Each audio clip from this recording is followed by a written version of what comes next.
Steve said confidently. "I built that house, so it belongs to me. Now you have to leave, even though we're splitting up."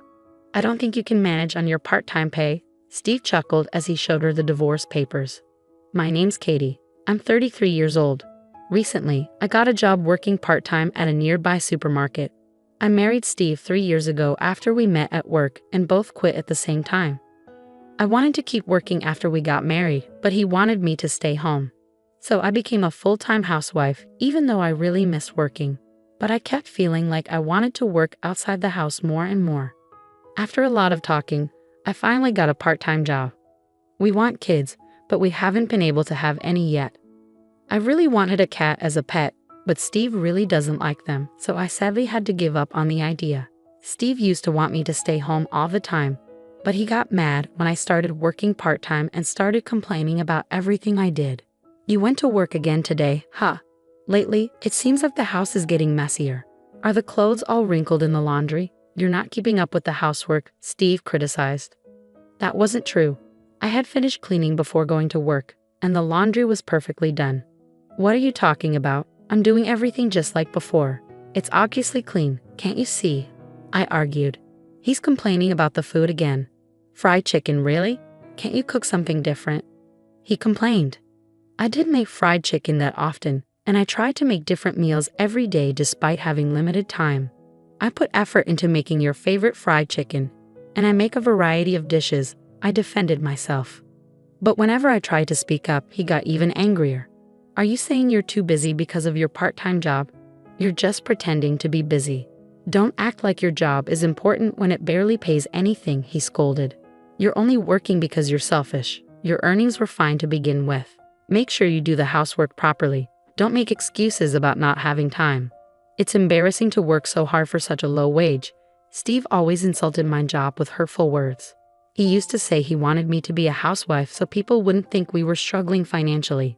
But he constantly belittled my part-time job, bragging about how he made enough money that we didn't need to worry about expenses. Being constantly insulted for my work with such cruel words was unbearable. Every day, his words made me furious. One day, we decided to go visit Steve's parents' house, where we hadn't been in a while. Even though I had been annoyed with Steve for a long time, I was glad to get out of the house for a change. I didn't know what would happen when we got to his parents' house. After driving for a few hours, we got to Steve's parents' house. His mom, who lived alone, welcomed us with a smile. After dinner, which she cooked, Steve went out to play slot machines. While washing dishes with my mother-in-law, her mood changed. She wasn't as calm as before, and her face looked serious. As I made coffee, wondering what was wrong, we sat on the sofa, and she started talking. "Katie, according to Steve, you're working part-time. Why do you need to work when he has a good job? Also, he says you're not keeping up with the housework because you're too busy with your job," she said. I was taken aback by her sudden words. "No, that's not true. I'm handling everything just fine," I responded. My mother-in-law acted surprised, saying, "Oh, I've heard from Steve about how bad you are at housework. There's no point in lying. He's been dealing with this alone. He's exhausted from work, and it's sad that he has to come home to a messy house. You're not cooking proper meals, are you? Quit that part-time job. Your workplace won't miss you. They can find someone else. Your job is to take care of the house, okay? Focus on the house and support Steve properly from now on. Don't embarrass yourself as Steve's wife." My mother-in-law has traditional beliefs, thinking a wife should stay home. She got married right after school and never worked, always being a full-time housewife. Steve also grew up believing that's how a wife should be. That's why they both don't like the idea of me working outside. But my mother-in-law's words were too harsh. She not only dismissed my job. Those hurtful words really got to me. I was putting in so much effort at my part-time job, and everyone there was supportive and kind. It was a positive atmosphere, and I felt appreciated and relied upon. It broke my heart to hear myself talked about like I was useless, especially when my mother-in-law didn't even know anything about my job. And finding out that Steve had been saying bad things about me behind my back, despite me taking care of our home, was a shock. I was actually working harder than ever to make sure everything was in order, even with my part-time job. I knew Steve's job was tough, so I was doing my best to help out. But hearing him and his mother gossiping about me on the phone was hard to swallow. I didn't want to believe it. After hearing such awful things, I felt really down for a few days. But then, I remembered my father's face. Since my mother passed away, he'd been living alone in our family home. He lived a bit far from me, and I hadn't visited him recently because I'd been busy. I needed to hear his voice, so I called him. Usually he picks up right away, but that day, it rang for a long time. Just as I started to worry, he finally answered. "Katie, it's been a while. Are you well?" Hearing my father's calm voice, I felt a wave of relief, and tears began to flow. "What happened?" "It took you a long time to pick up the phone." "If you're busy, I can call back later," I said. "No, I'm sorry. I recently fell down the stairs and hurt my back. I can't move around much now, but don't worry about me. I'll be okay soon. By the way, what's going on? Is everything okay?" he replied. I was really surprised. My dad, who used to be so active, had fallen down the stairs and hurt his back. "No, I'm okay. Just make sure you take care of yourself and get better soon. I'll come to visit you soon, so wait for me," I assured him. "Yeah, I'm okay," he said. But then I thought, he's already considered elderly and injuries might take longer to heal. I had always been reassured by his energy, but suddenly I felt worried. If he keeps using the stairs every day, he might slip again. Plus, the stairs in our old family home are a bit steep, and there are tall steps in the entrance and bathroom. I became really worried about my dad living there and taking care of his back. What if something bad happens and he gets seriously hurt? I couldn't just ignore it. I always thought it would be nice to live closer to him, but now I knew I had to act fast. I decided to build a safer, easier-to-use home for my dad nearby. I had some money from managing apartments that my grandfather left me.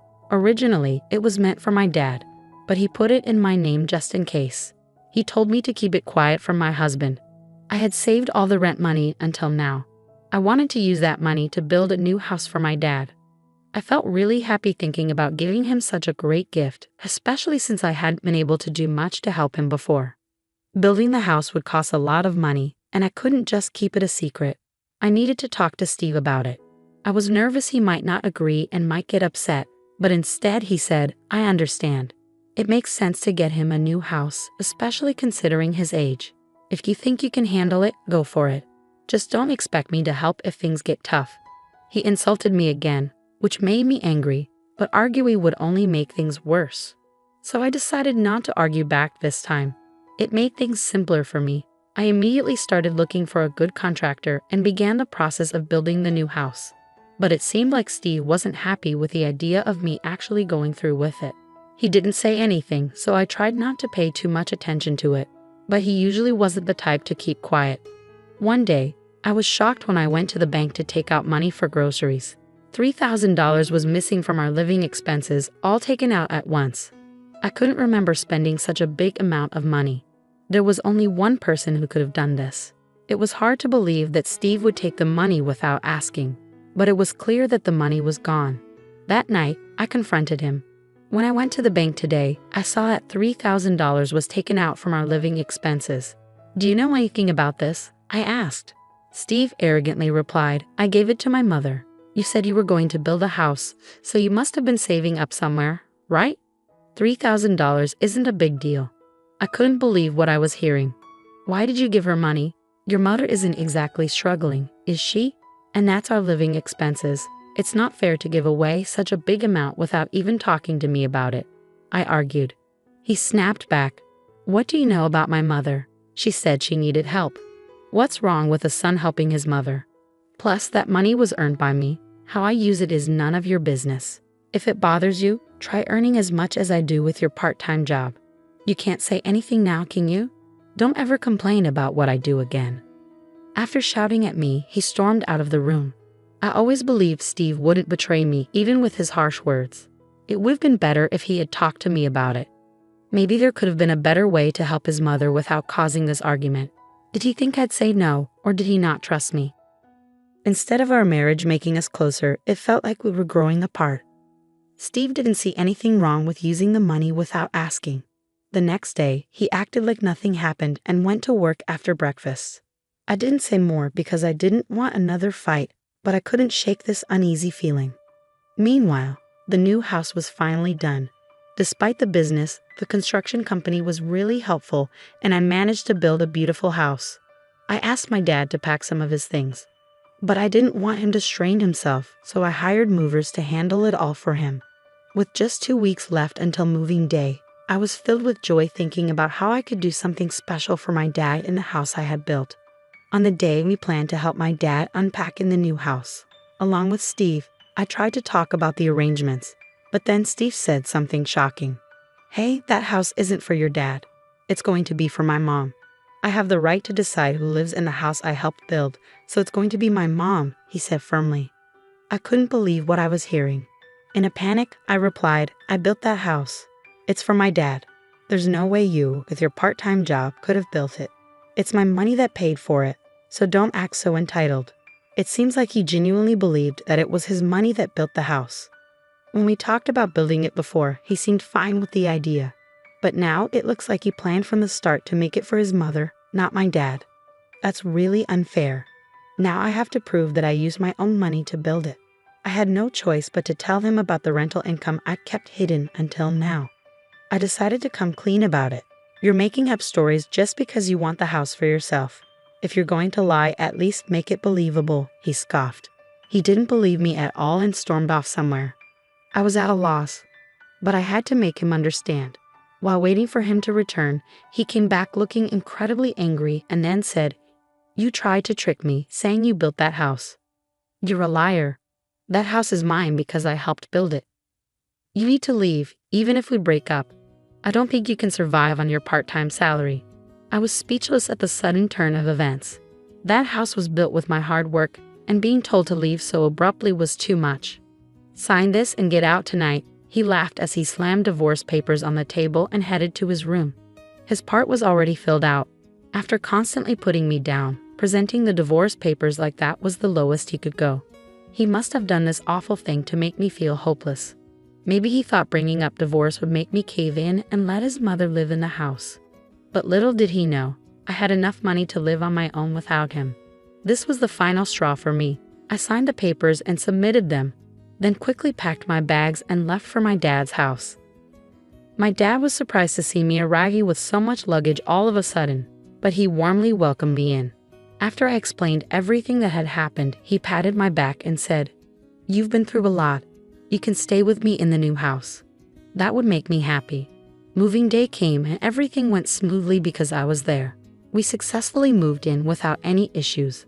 I found it a bit strange that my ex-husband hadn't reached out after causing such a scene, claiming the house was his. But I tried not to worry about it because I didn't want to think about someone I was divorced from. A few days after settling into our new home with my father, something unbelievable happened. There was a commotion outside, and when I looked out the window, I saw a big moving truck parked outside, claiming they were moving into our house. I rushed outside to talk to the movers and figure out what was going on. It turned out that the customer was actually my ex-husband, and he was planning to move in with his mother. They wanted to forcefully take over the house where my father and I were already living. Since we were divorced, he was basically a stranger to me now, and it would be a big problem if they just showed up like that. I felt a chilling kind of fear about my ex-husband's aggressive intentions. I explained the situation to the confused movers and asked them to stop their work. Then I talked to my father and quickly called the police. When I told the police what was happening, they confirmed that the house was my property. Since my ex-husband and I were divorced, he had no right to live there, and entering against my will could be considered trespassing. Soon, my ex-husband and his mother arrived. When they saw the police, they started to panic. It finally dawned on him that I was the one who built the house. But with his mother freaking out beside him and the police bombarding him with questions, he lost his cool and yelled, "What's going on? Why can't I live in this house?"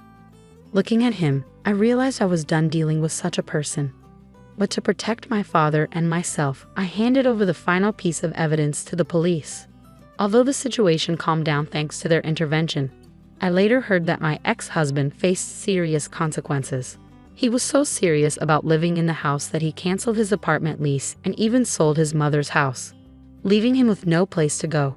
With a breach of contract fee demanded by the movers and a truckload of belongings, he found himself stranded on the street with his mother. The final piece of evidence I gave to the police was footage of the verbal abuse, essentially domestic violence, that my ex-husband subjected me to. Unable to endure his abusive language any longer, I had installed surveillance cameras to record everything. The footage showed me diligently doing housework while he constantly spewed unreasonable abuse. Using this evidence, I managed to further corner him. I hired a lawyer and sued him, eventually extracting a settlement. The expenses from the moving chaos and the settlement depleted the money he got from selling his mother's house and his own savings. Now he and his mother are reportedly living in a rundown apartment. Word of this spread quickly at his workplace. Realizing there was something wrong with his character, his colleagues distanced themselves, and now he is isolated and frowned upon by everyone at the company. As for me, I finally got to adopt a cat.